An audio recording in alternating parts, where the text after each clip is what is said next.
Once upon a time, there was a herd of forest deer. In this herd was a wise and respected teacher, cunning in the ways of deer. He taught the tricks and strategies of survival to the young fawns. One day, his younger sister brought her son to him to be taught what is so important for deer. She said, "Oh, brother teacher, this is my son. Please teach him the tricks and strategies of deer." The teacher said to the fawn, "Very well, you can come at this time tomorrow for your first lesson." The young deer came to the lessons as he was supposed to. When others cut classes to spend all day playing, he remained and paid attention to the good teacher. He was well liked by the other young bucks and does, but he only played when his classwork was complete. Being curious to learn, he was always on time for the lessons. He was also patient with the other students, knowing that some learn more quickly than others. He respected the teacher deer for his knowledge and was grateful for his willingness to share it. One day, the fawn stepped in a trap in the forest and was captured. He cried out in great pain. This frightened the other fawns, who ran back to the herd and told his mother. She was terrified and ran to her brother, the teacher. Trembling with fear, crying big tears, she said to him, "Oh, my dear brother, have you heard the news that my son has been trapped by sortie hunter's snare? How can I save my little child's life?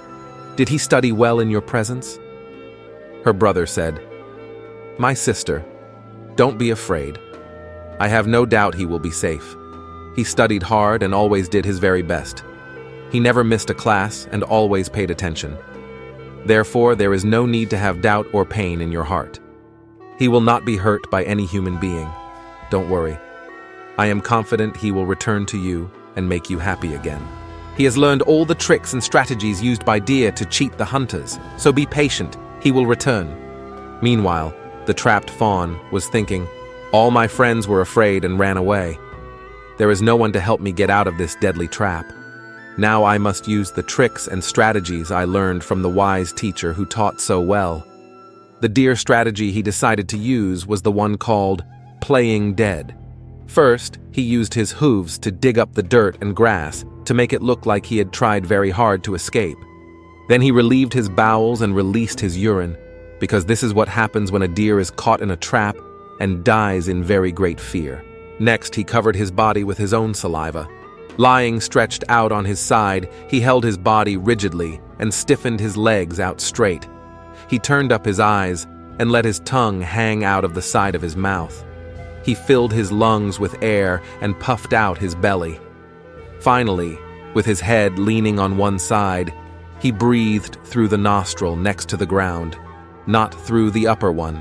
Lying motionless, he looked so much like a stiff corpse that flies flew around him, attracted by the awful smells. Crows stood nearby, waiting to eat his flesh. Before long, it was early morning, and the hunter came to inspect his traps. Finding the fawn who was playing dead, he slapped the puffed-up belly and found it stiff. Seeing the flies in the mess, he thought, "Ah, it has already started to stiffen. He must have been trapped much earlier this morning. No doubt the tender meat is already starting to spoil. I will skin and butcher the carcass right here and carry the meat home." Since he completely believed the deer was dead, he removed and cleaned the trap and began spreading leaves to make a place to do the butchering. Realizing he was free, the fawn suddenly sprang to his feet. He ran like a little cloud blown by a swift wind back to the comfort and safety of his mother. The whole herd celebrated his survival, thanks to learning so well from the wise teacher. If you found inspiration in today's story, remember to hit that like button and subscribe for more tales of wisdom from the realms of Zen. Until next time.